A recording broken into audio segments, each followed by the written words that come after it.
Hello, Rainey. G'day, Lolly. Welcome back to the podcast, friends. Hope you're having a wonderful week. Today's story. Wow. First off, cannot believe I've never heard this story. There's just so much juice in today's episode. I don't even know what to say about it. She's speechless already. I actually am. I cannot believe it. And guys, I'm going to take you on a twisty, turny path today. Nice. I think we just jump right in because we got a lot of ground to cover. Let's go. Let's go. If you can't handle the climate, you can't handle the climate. You can't handle the climate. You can't handle the climate and scandal. It's the late 90s in Missouri, USA. And Betsy Farrier, she is a single mom. She is working hard pursuing her dreams of running a DJ business. Yeah, baby. At the time, late 90s, she has 2 young girls, solo mom. She started a business called The Party Starters. Party starters. And Betsy was quite the party starter. She was a real ball of energy, fun-loving, carefree, and all of her friends describe Betsy as exactly that, a party starter. She just knew how to bring the fun. But unfortunately, this was just a part-time dream, and Betsy was also working at a petrol station to make ends meet. Or a gas station. Not the gas station. Not the goddamn gas station. But, you know, she's got 2 young girls. Her children are 3 and 4 at this time, so she's got no choice. Yeah. Working in the creative, musical, DJ, live music space doesn't really pay the bills sometimes. Oh, I'm surprised the gas station. She's probably on $3 an hour back then. Honestly, she probably is. Oh. Although the gas station wasn't her dream job, Rainey, this is where she'd meet her dream man. Oh, pumping gas. Pumping gas. Russell Farrier was a regular at the gas station, and these 2 really did hit it off. A little flirting over transactions. How you doing, Russ? Pretty good, Betsy. And Betsy, being the confident, fun-loving DJ, she was the one that would ask Russ out on the first date, and these 2 did truly hit it off. And by the year 2000, Russ and Betsy would tie the knot. Oh, it's a bloody gas romance, isn't it? It was a gas romance. And these 2 were a lovely couple. Russ did step into that stepfather role, and he was bloody awesome. And these 2, they were just living life. Russ was helping Betsy with the Party Starters business, helping raise the children. They lived in a place called Troy in Missouri, a small town, about 15,000, and things were going great. Unfortunately, the DJ business didn't really go bananas. Didn't take off. It didn't take off. And Betsy did decide to get into the real world, and she would work at State Farm Insurance. Pretty boring. Pretty boring, but pays the bills. And life was just lifing. Until January 2010. Betsy would find herself in the doctor's office. Uh-oh. About to hear the words that nobody wants to hear. You've got chlamydia. Fucking hell. No one wants to hear those words. Betsy, you have cancer. Oh, honestly, fuck cancer. It's everywhere. I know. What the actual dog shit is this? We can put a man on the moon, but we can't cure cancer. Hang on. Did we put a man on the moon? I don't think we did. I don't know. Debatable. But honestly, it's a scam. Yep. It's a scam. Just get yourself some ivermectin. Ivermectin, you'll be fine. Don't put that in there because you can't. You can't be giving medical advice. Honestly, Google it. Google it. No, don't Google it. Don't Google it. Facebook it. Facebook it, that's right. YouTube it. For poor Betsy, she was diagnosed with breast cancer. She found a lump. She got it checked out, and she would get the terrible news that she had breast cancer. So poor Betsy and Russ, their whole world would be flipped upside down. At the time, Betsy is 42 and she is now finding herself going to chemo treatments. She's losing her hair. She's feeling shitty all the time. Mm-hmm. Her daughters are now in high school. So it's just a lot for the family to be dealing with this. Terrible. Betsy she's a positive gal. She did try to keep her vibe high. She had a lot of support. Russ wasn't dealing with it very well. Russ was devastated, and Betsy's friends and family did really step up to help support her. One friend in particular was Pam. Pam Hupp and Betsy had been working together at the insurance company a while back. They had reconnected after her diagnosis, and Pam was a really great friend, taking her to her chemo treatments and just being a really good support for her and her family. Good on you, Pam. Oh, Pammy. You need those girlfriends. You want to bring in the gals for support. Mm-hmm. And for Betsy, the treatment was paying off Rainey, and she would get the wonderful news that she was in remission. Yay! Bloody fantastic. Everyone was so excited. Good on you, Bets. Oh, a sigh of relief, and Betsy could get on with her life. She decided to plan a little celebration cruise with her friends and family for the following year. Get it, girl. She was going to live her life to the absolute fullest. However, in a routine checkup, Oh, no. Betsy would get terrible news that the cancer was back. Oh, how long was this? Only a couple of months. And not only was it back with a vengeance. Oh, no. The cancer had spread to her kidneys and her liver, and now she was terminal. Stage 4. Can't do much. Garbage! Oh, it's all very strange, though, isn't it? It's very convenient. There's no cure for cancer bullshit. What is this garbage? You can freeze the wrinkles in my forehead, but you can't cure bloody cancer.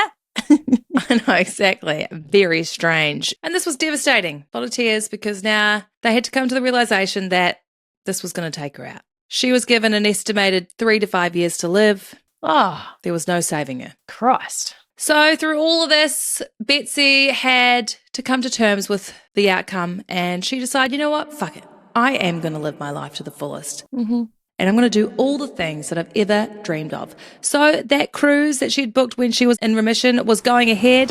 This was her celebration of life. She'd always dreamed of going on a cruise. She'd always dreamed of swimming with the dolphins, and that's exactly what she did. November 2011, she set sails on a big old boat with her friends and fam, and she had the best time of her life. Nice. Christmas 2011 would come and go. She cherished the moments she had with her daughters, Christmas time, friends and family. Lovely. This was it.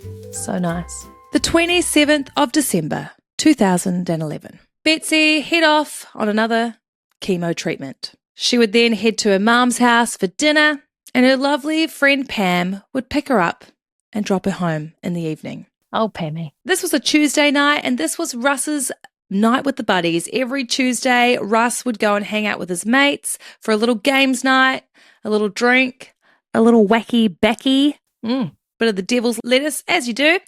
And after his game night, he would head back home, make a couple of stops, get a little gas, head to pick up some dog food, pick up some cigarettes, and also pick up a little dinner from Arby's. Arby's. Russ would arrive home around 9:30, and he would enter the house. Things just felt a little off. Betsy, I'm home, honey. Couldn't see her. He would walk into the living room, and he would get the shock of his life. Oh, Christ.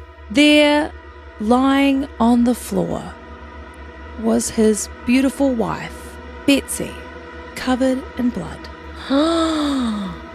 What? With a knife protruding out of her neck. Jesus Christ! The neck! Oh, you get the jugular, you're fucked. Sorry.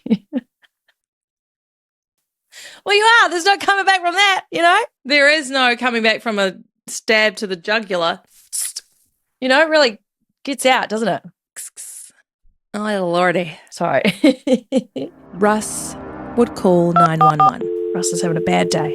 Lincoln County 911, what is the location of your emergency? Okay, hello? Hello? Yes, I need you to take a couple deep breaths so I can see what's going on. Okay, who am I speaking with? My name is Russell Faria. Russell, what's going on there? I just got home from a friend's house, and my wife killed herself. She's on the floor. Okay, Russell, I need you to calm down, honey, okay?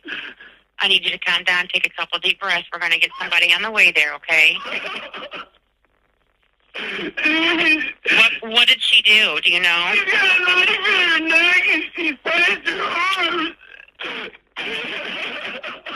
Okay, calm down, honey. I mean, this.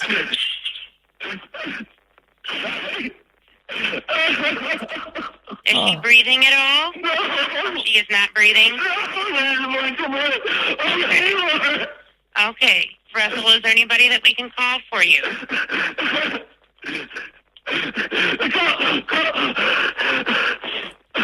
My mom.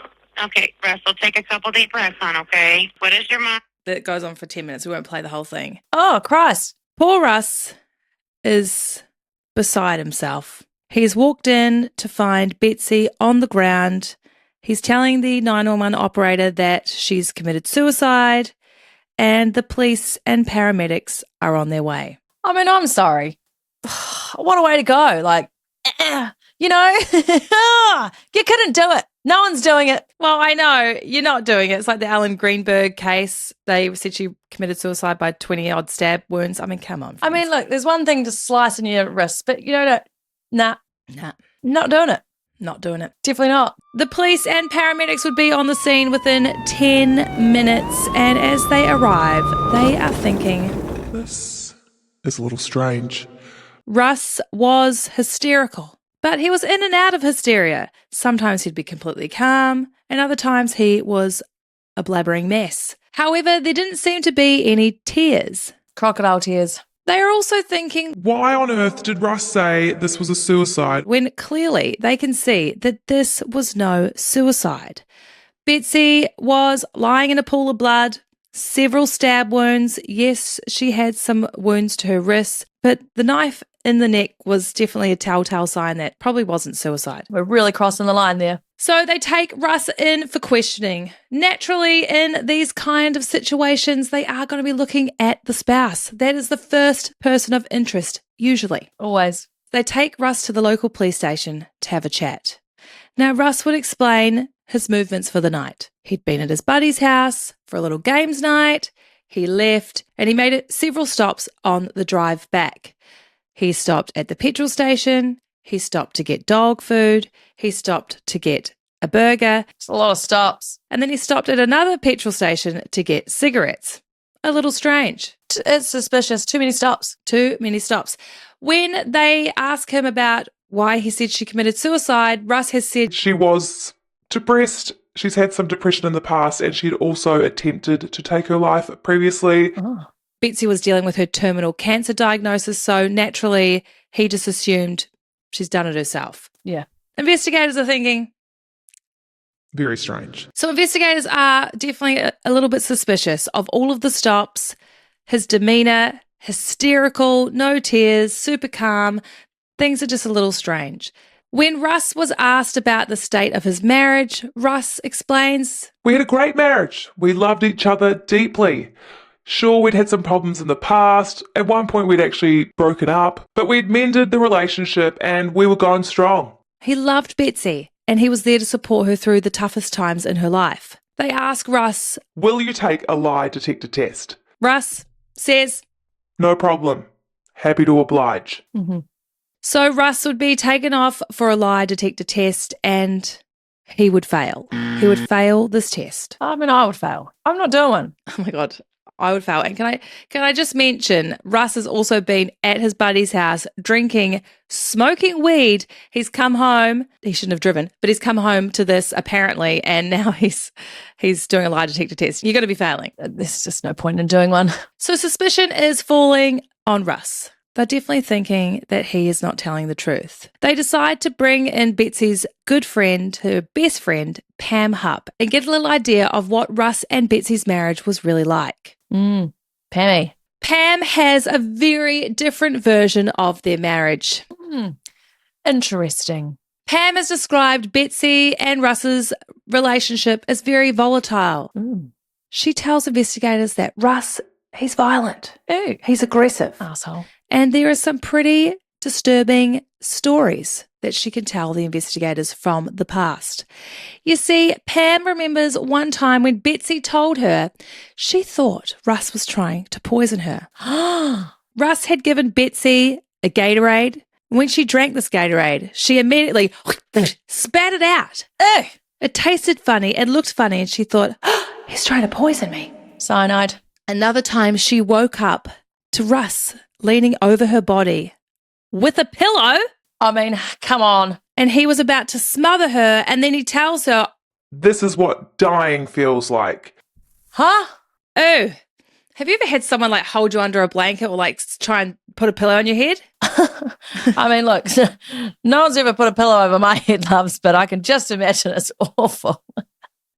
I have had someone do that. Is this a story time? No, because I can't even remember who it was, but I have had someone hold me under the blankets before Ew. and not let me out. And I've also had, I'm sure I've had the sensation of pillow over my face, but not nice. And God, who is this person? I'm going to kill him. you get him, girl. So this is very, very disturbing. Something else that was a major red flag and was a bit of fuel for the investigators to move forward and potentially arrest Russell. Betsy was so worried about Russ that she decided to put her life insurance into Pam's name. She made Pam the beneficiary, the main beneficiary. Fuck, how do you say that word? Beneficiary. She'd made Pam the beneficiary of her $150,000 life insurance It's a lot of money back then. because she was worried that when she was gone, Russ would simply blow the money and leave none of it to her daughters. She also didn't want to leave it to her daughters because they were teenagers and she didn't want them to blow the money. Oh, So she'd ask Pam to take care of it and set up a trust for her girls so then her girls would be taken care of when Betsy was gone. wow. That's as long as you can trust Pam. That's right. Pammy. Pammy. Back at the scene, the investigation is underway. Things are looking pretty clean and tidy. There's not a lot of blood throughout the house. It's mainly situated where poor Betsy's body was found. However, when they head down the hallway, they see blood on a light switch, and they also find a pair of bloody slippers that are hiding in Russ's wardrobe at the back. Oh, convenient. With all of this, investigators, they have enough. And 1 week later, they would arrest and charge Russell with first-degree murder of his wife, Betsy. Boom. Good one, Russell. I don't know about this one, guys. Something seems a little fishy here. Bear with me, baby. We got a long ways to go. Ho ho. Russ is arrested. It's January 4th, 2012, 1 week after the discovery of Betsy's body. Russell would await trial for nearly 2 years. And in November 18, 2013, the trial would begin. Can't believe we're already in 2013. I thought we're still in the 90s. No, girlfriend. It was 2011 when her body was discovered. Come on. Well, I'll take back that the life insurance policy was a lot of money back then because 150 grand gets you diddly squiddly squat. diddly squiddly squat. It's true. Now, at trial, Russ's defense claimed that he had an airtight alibi. He'd been at his buddy's house. There were 4 friends that could all testify to his whereabouts on this evening. He'd made multiple stops. There is receipts. There is CCTV footage placing Russ at different places throughout the night. Now, Betsy's time of death was determined between around 7:30 and 9 p.m. Okay. When Russ had made this phone call, it gave him a 9-minute window to commit the murder and clean the crime scene. For a male, impossible. Absolutely. Not a chance. Not happening. Russ was wearing the same clothes that he had wore at his friend's house, at all of those stops, and when the police arrived at the scene. Ha. There was no blood on him. How is this possible? There was no blood evidence in his hand, in his fingernails, his hands, on his clothes. When they had searched the house, they also searched the shower and the shower drain Oh, yeah.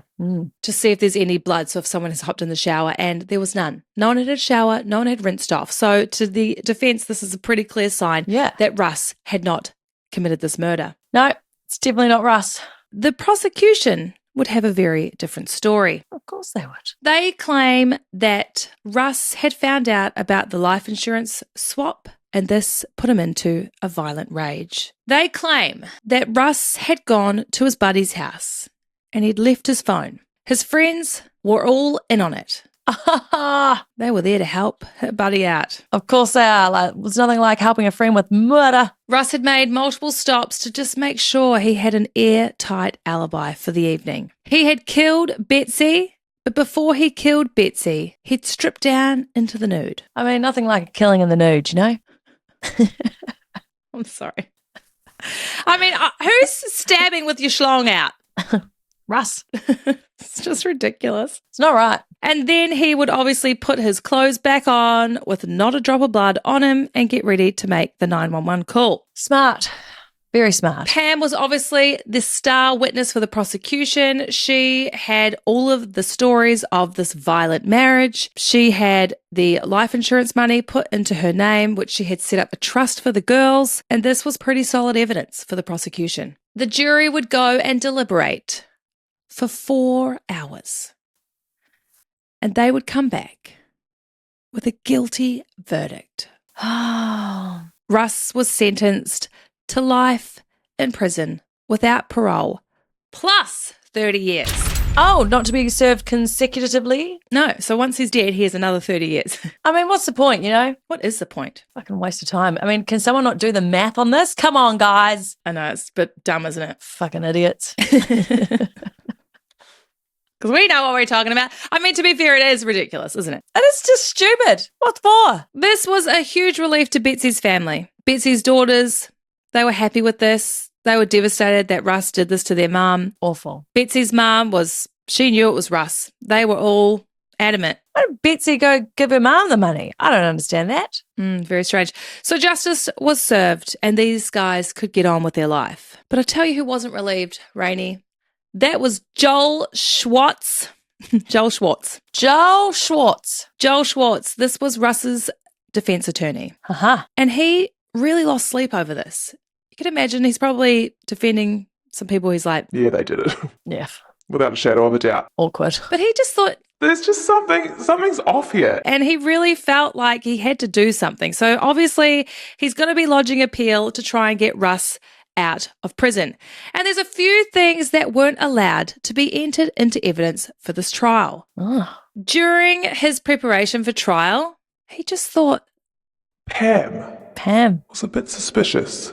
Yeah, all eyes are going on Pam for me too, actually. Pam was the last person to see Betsy alive. No shit. Dropped her home. She was never mentioned as a suspect, so this was unfortunate. But there were so many things that just didn't make sense. So let's just take it back a little. When Pam re-entered Betsy's life, a lot of her friends and family thought it was a little strange. These two had done a bit of a stint together at State Farm Insurance, but they weren't super close. And then all of a sudden, when Betsy is diagnosed with terminal cancer, here comes Pam, the best friend from the past that no one's even bloody heard about. Yeah. She was showing up to every single chemo appointment. She was wanting to always drive her there. She was there all the time. Scam. No one could even have a private conversation with Betsy because Pam was always there. Not right. The night that Betsy died, Pam wanted to take her to chemo, and Betsy said, no, I've got another friend that wants to take me. It's totally fine. We're going to let my other friend do it today. Just chill out, Pam. Chill. Pam was gutted about this, but she let it go. So Betsy went to chemo with another friend, and then her friend would take her back to her mum's house, and the original plan was Russ was going to pick Betsy up from her mum's and take her home. However, when Betsy got to her mum's house, there was Pam. She just showed up, ready to take Betsy back home. Fucking stage 5 clinger. How strange. Go away. I know. Ew. When Betsy was a little concerned about the life insurance money, Pam really got in her ear about this. She really was the driving force that she needed to make some changes. Betsy was genuinely concerned. She was worried that Russ would have a bit of a mental breakdown when she died and probably go and splurge it up, a little retail therapy. Fair enough. That's what I'll do.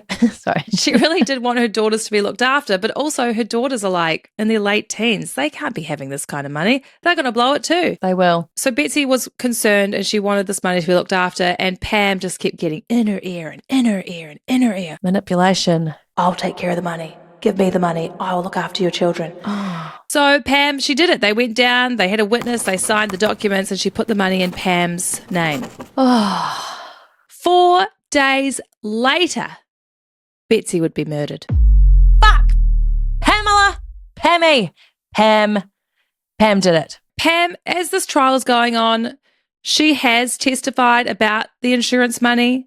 She had also set up a trust for the girls. She was putting $100,000 into a trust for the girls, and she was going to be giving the other money to another family that was dealing with cancer. This was another friend of the family. Pam had said Betsy knew about it, and she was giving the money to this family to be looked after. Oh, yeah. Is it the Pam family?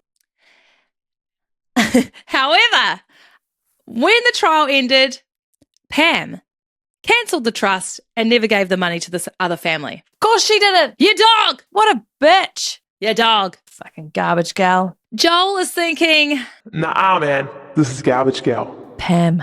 Pam's got motive. Mm-hmm. When he's going through Pam's interviews with the police, ooh, she's really going to town on Russ. She is painting Russ in the worst light. However, when you go back to Russ's interviews and when the investigators are asking him about Pam, he's like, She's lovely. he's not dogging on Pam, which is very strange because if he was in a violent rage because he knew the life insurance money had been put into Pam's name, wouldn't there be some telltale signs there? Definitely. Something else very strange that Pam had said in her interview was that if she needed money, her mum, who was suffering from dementia at the time, was in a care community, she was worth $500,000. So if she wanted life insurance money, she'd just top her mum off. What a thing to say. Sounds like the better option. Sorry. Well, her mum's not going to remember. Oh, Christ. She's got dementia. No, there's a terrible thing to say. It's just a bit of a strange thing to say. It is weird. There was also some phone pings that didn't really make sense. Betsy and Pam had arrived back to Betsy's house around 7 o'clock. Originally, Pam had said she'd dropped her at the front door and then she'd gone home. Pam had texted Betsy at 7:20 saying, home, implying she was home now. However, Pam wasn't home. She was still around Betsy's property. Uh-huh. And Pam lived about half an hour away, so it was impossible for her to get home. Something else that was strange was Pam's story kept changing. Originally, she'd dropped Betsy at the door, and then she had actually gone inside with Betsy and then left.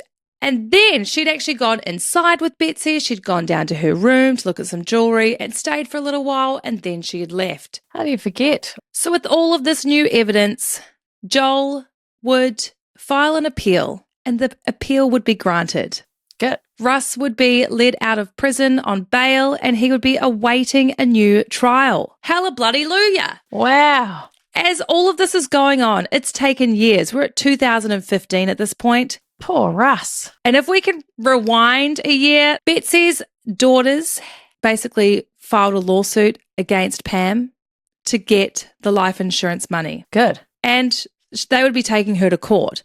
So we have Pam in the court case saying that she had the money to give to the daughters. She said she'd started a trust. We have her in these police interviews explaining about the money and why she had the money. So the girls, they were wanting this money. Yeah. When it went to trial, Rainey, Pam got on the stand and she would change her story. She said that Betsy didn't want her daughters to have the money. Betsy wanted Pam to have the money. She said that her daughters weren't very nice to her and neither was her husband Russ, so why should they have the money?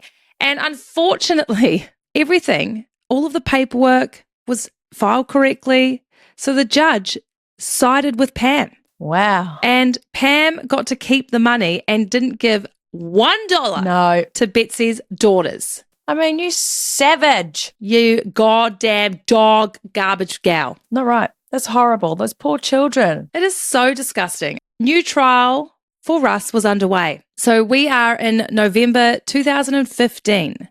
So Russ has been in prison for 3 years and he is finally getting his retrial, and this time it's going to be what's called a bench trial, so no jury, and it's just going to be a judge that will hear all evidence from both sides and then he would determine the outcome.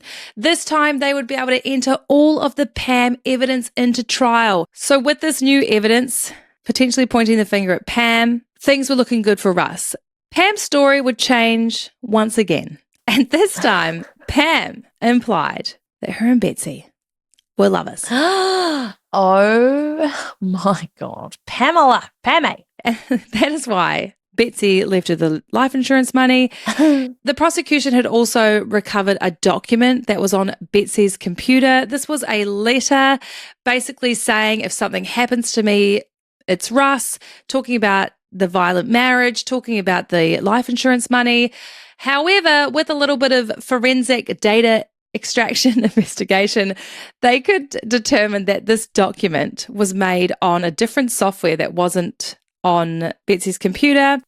Oh my God. Also was unnamed. It was the only document on Betsy's whole computer that wasn't named. So it did look like this had been planted on her computer. Convenient. Pam would not take the stand in this retrial because probably a good thing because her story keeps changing. And on the 7th of November 2015, the judge would come back with a not guilty verdict, and Russ, our boy Russ, would be exonerated and he would be let out of prison. So Russ is delighted. Everyone is super confused, especially the family, the daughters. They have described their whole process in the lead up to his first trial as just being under a lot of pressure from the investigators. It was like the investigators had tunnel vision. They just had all eyes on Russ and had really pushed the girls into testifying against Russ, and they would go on to issue a public apology to Russell because they felt so terrible. Well, good. But naturally, like, if you're being told that this is what's happened and you're, you know, in your late teens and your mum's been murdered, of course, naturally you're going to think, yeah, he did it. Yeah, you will. So this really did kickstart a bit of a media frenzy around our gal Pam. No charges had been laid against Pam, but all eyes and all fingers were pointing to Pam. And can I just paint a little picture? Probably should have done this a little earlier. Pam has got like major Karen vibes. Like, I have never seen more of a Karen lady in my life. Ooh. She just looks like a bit of a psycho. Here we go. Oh, she looks grumpy. She looks like a bitch. Pam has always had a bit of trouble following her. A lot of people from her past have just described her as relatively normal, but a little bit crazy. Yeah, right. So when she was working in the insurance agency, there was lots of incidents of people's cars getting keyed in the car park. Pam. Very, very strange. Pam had also implied that she worked for the CIA and did some top secret work for the government. Oh my God. She's just a pathological liar. She is. There was some forged checks that went on in the insurance company that Pam was found out to be a part of. Ooh. The neighborhood she lived in, people would receive anonymous, aggressive letters in their letterbox, and a lot of people thought it was Pam. So although she had this kind of like really lovely persona on the outside, even though you could kind of tell she was a nut job, there was just a lot of weird stuff going on, and it was all surrounding Pam. So Russ is free. Pam is dodging bullets. The media are going nuts. They're following her. She is showing up in documentaries, specifically Dateline docos, and she's feeling the heat. She's feeling the heat and is a little worried that maybe she's going to be going down for Betsy's murder. August 2016. Pam finds herself in a little bit of trouble. She needs to ring 911. 911, what's your emergency? Hey, hello, there's someone broken in my house. Help! What's the address you're at? Help! You want me to get your wife? I'm getting in the car with you. No, what's your address? Get out! Get out! Get out! Help! What's the address you're at? Help! Help! Somebody breaking into you. Help! Get out! Get out! I mean, what? Pam was in a situation where she was being kidnapped at knife point. Doesn't sound like it. On that 911 call, she has managed to knock the knife out of the attacker's hands, run to her bedroom, grab a gun, and shoot the intruder 5 times. Wow. So there's some skills. That is some skills for a 55-year-old woman. Oh, yeah. Help! Help!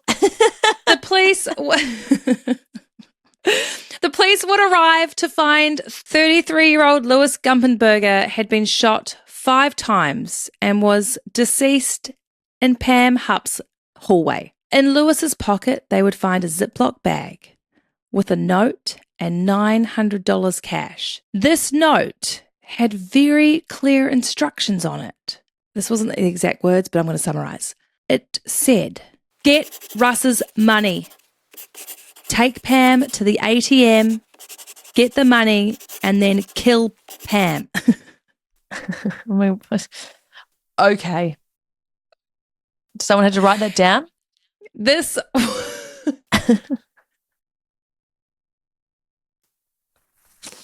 You know what I mean?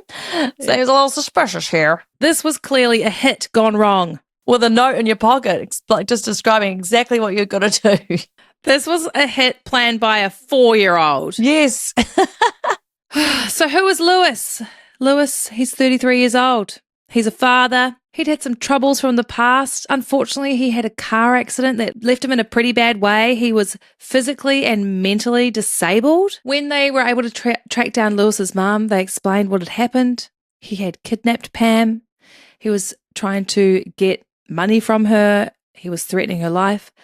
Lewis's mum is like, "What are you talking about?" She was absolutely shocked and devastated, but she said, "There's no way Lewis could do this. No. He couldn't run. He was mentally impaired, physically impaired. He could hardly even hold a spoon." And look, the investigators, they're also finding the 911 call a little strange. That was the worst acting I think I've ever heard. Help! "Help! There's someone breaking in my house." It is so bad. Get out! Get out!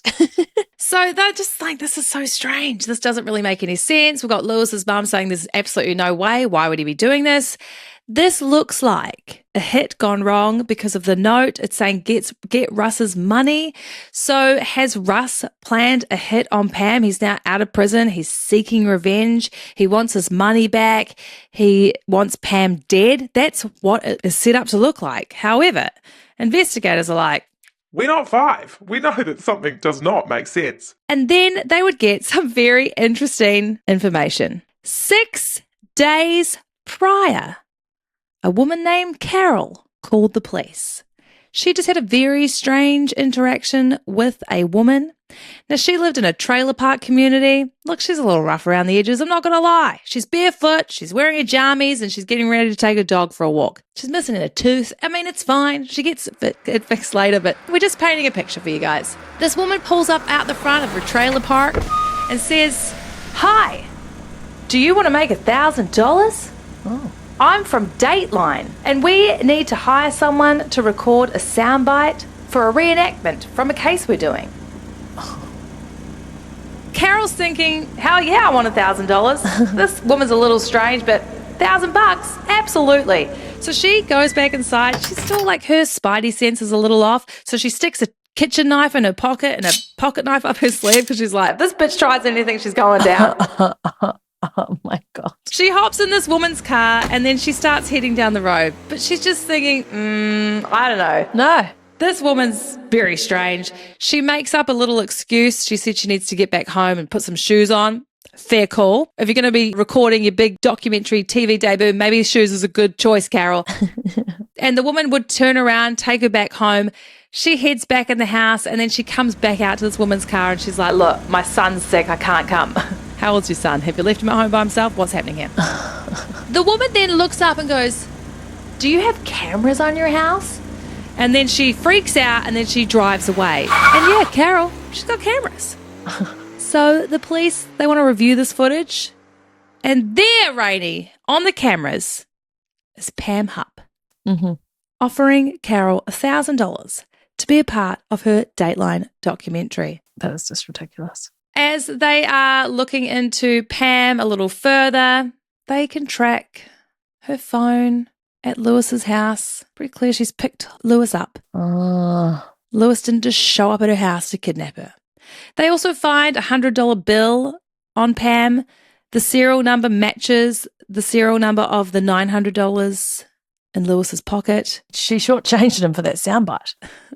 It's almost impossible for that to happen. And they also would find some CCTV footage, which clearly looks like Pam and Lewis in her car driving towards her house. I mean, she's so dumb. They have all they need to arrest this dumb idiot. It's pretty clear that Pam is staging a hit. She has found Lewis. She has offered him $1,000 to come and record a Dateline segment. She's prepped him, ready to go. She calls 911.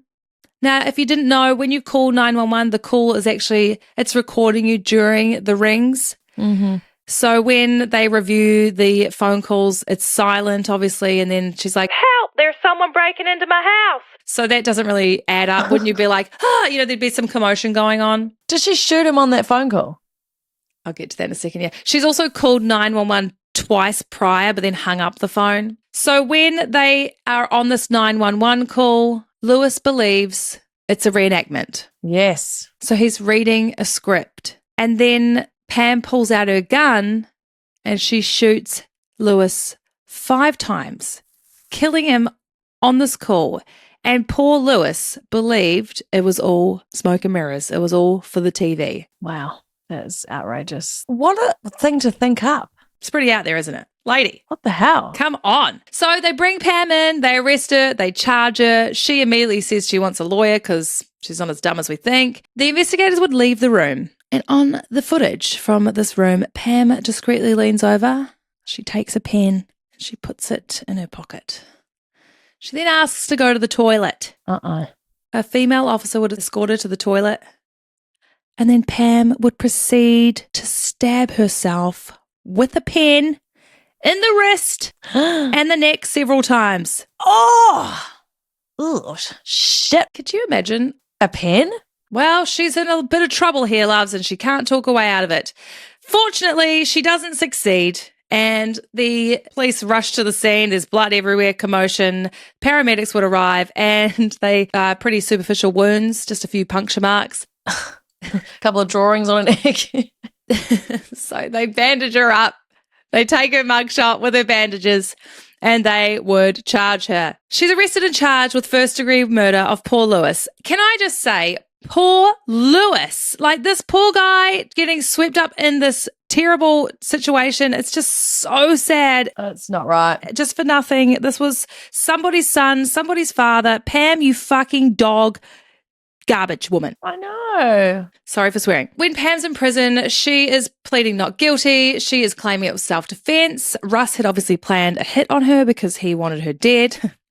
But she would eventually take what's called an Alfred plea. And this leads me to, finally, Fun Facts of the Crime! Fun Facts of the Crime. I was worried we weren't going to get one. An Alfred plea is essentially an I'm guilty but not guilty plea. It allows someone to plead guilty while still maintaining their innocence. So it's a legal loophole. The court treats it the same as a guilty plea, but the defendant gets to also maintain their innocence. So essentially it's when you plead guilty to avoid a harsher sentence. It could be a harsher sentence for the amount of time you serve, or in this case, it's avoiding the death penalty because for Pam, the prosecution wanted the death penalty. Wow. The Alfred plea came about in 1970 and is named after a guy named Henry Alfred. He was being charged with murder and facing the death penalty. He was adamant he was innocent, and they came up with the agreement that he would plead guilty to serve life in prison while still maintaining his innocence. Interesting. So the Supreme Court ruled that a defendant can legally plead guilty while maintaining their innocence as long as the plea is voluntary. So it's kind of like a little hashtag sorry not sorry, hashtag guilty not guilty. So Pam would take this deal to avoid the death penalty, and her husband, who's stuck by her throughout all of this, was a little confused. He's like, Why would you take this if you are innocent? but I mean, come on. Come on. We know that she's not. Help. Sorry. June 2019, Pam was sentenced to life in prison without the possibility of parole. Good. So, holy hell, the story goes on. I'm going to try and add these next couple of things in really quickly. As of now, Pam is currently sitting in prison, and she was officially charged with first-degree murder of Betsy in June 2021. Wow. and is still currently awaiting trial. What for? August the 3rd, 2026. So this year, the trial is apparently going to go ahead. So I will update you on all of that. And they are attempting to seek the death penalty on this case. Woohoo! So our girl Pam might be going down. I mean, if I'm serving life in prison, just kill me, no? Give me the death penalty. Who wants to stay? You just have to make a life for yourself in there. I don't know.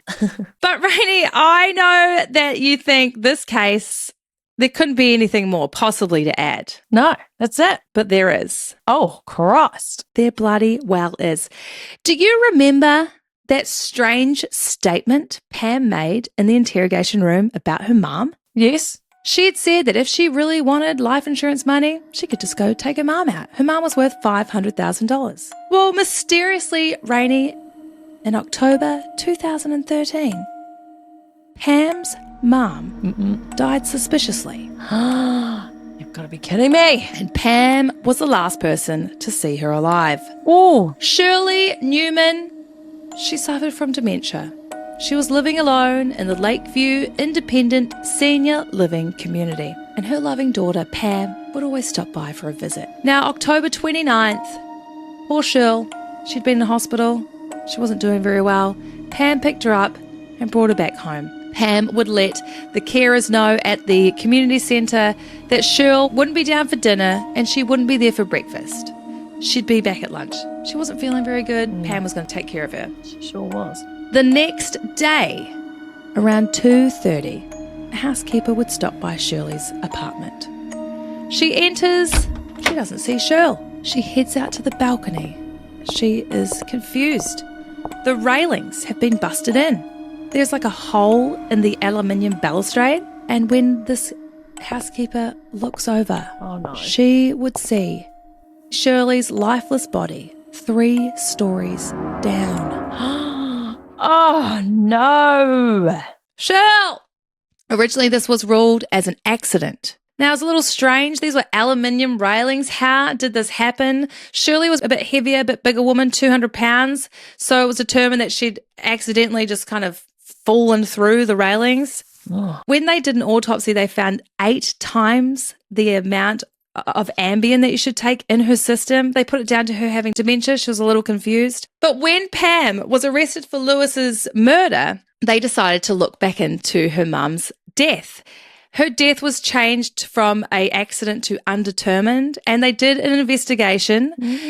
There was speculation that the aluminium railings had been kicked in. Shirley had died from blunt force trauma of the chest, but as we mentioned, she had quite a lot of Ambien in her system. Unfortunately, they just couldn't find enough evidence to move forward with the investigation, but there were suspicions that maybe Pam had given her mum a high dose of Ambien. Those aluminium railings had been kicked in, and poor Shirley had been pushed off the side. Yeah, she definitely did it. Pam and her siblings would get the life insurance money. Pam's cut was about $120,000, but that is pretty much where that suspicious death was left. You make your mind up, guys, but I don't know. Seems odd. Pam does tend to be around a lot of people dying suspiciously. That's right. So look, that is the mammoth, wild case of Pam Hupp, you psycho Karen dog, who's currently awaiting trial this year for Betsy Farrier. There is a little tiny silver lining in this case. Do you remember Carol, the woman that was picked up at the trailer park? Yes.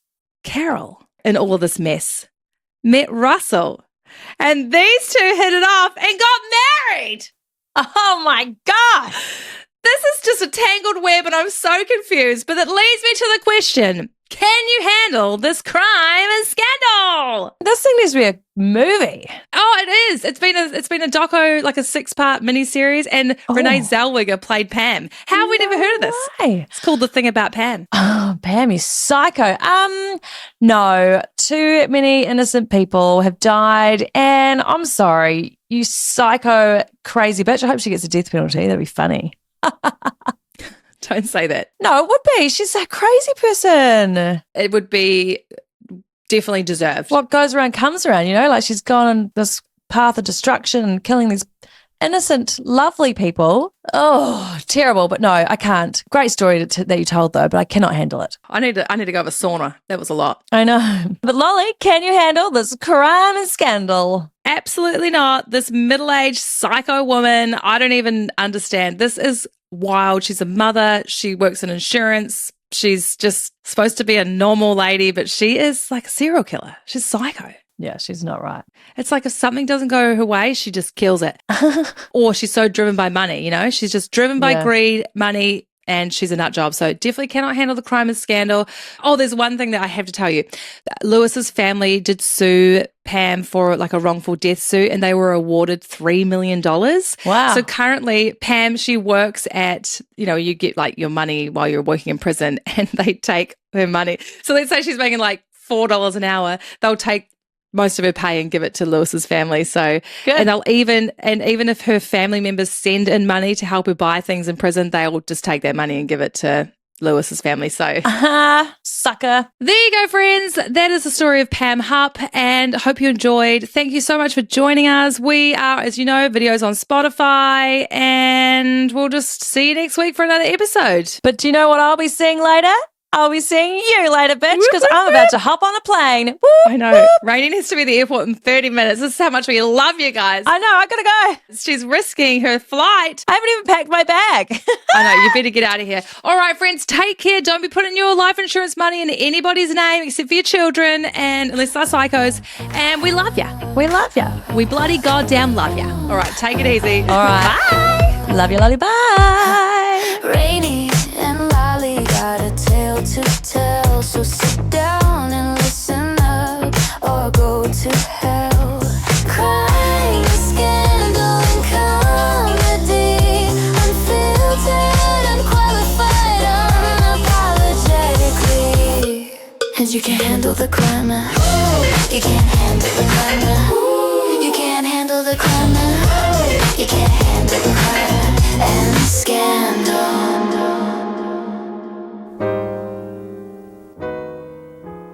And Rainey, the good news was Pam's treatment was working. Pam. The good news Scooby-Dooby-Doo. and the great news and there was definitely great news in this episode. Fuck! Oh my God. You know what is not good? Recording at 9 o'clock in the morning. Never a good time. Done this once before. Horrid. As he's going... Sorry. When Joel was... This happened when I did the Atkins one. I did it in the morning and I was like... Can't get my words out in the morning. I'm not a fully like alive human at this time. Pam, what a name. Pam. Sorry. You know when you like need to sneeze but it won't come out and you're like on the verge of Snoozing? It's like a hashtag in there. That's what it feels like. It feels like a hashtag. Do you know what I mean? Can you visualize what I mean? Does that make sense? There's a goddamn hashtag in my nose. Yeah. Does that make sense? Like, hashtag sneeze. Yeah, maybe it's like, feel it. when people like hear music, I can see music. I can see a sneeze. She can and feel it looks like a hashtag. Giving another suspect. Wait. They would be out. Blah, blah, blah, blah. And this time it would be. The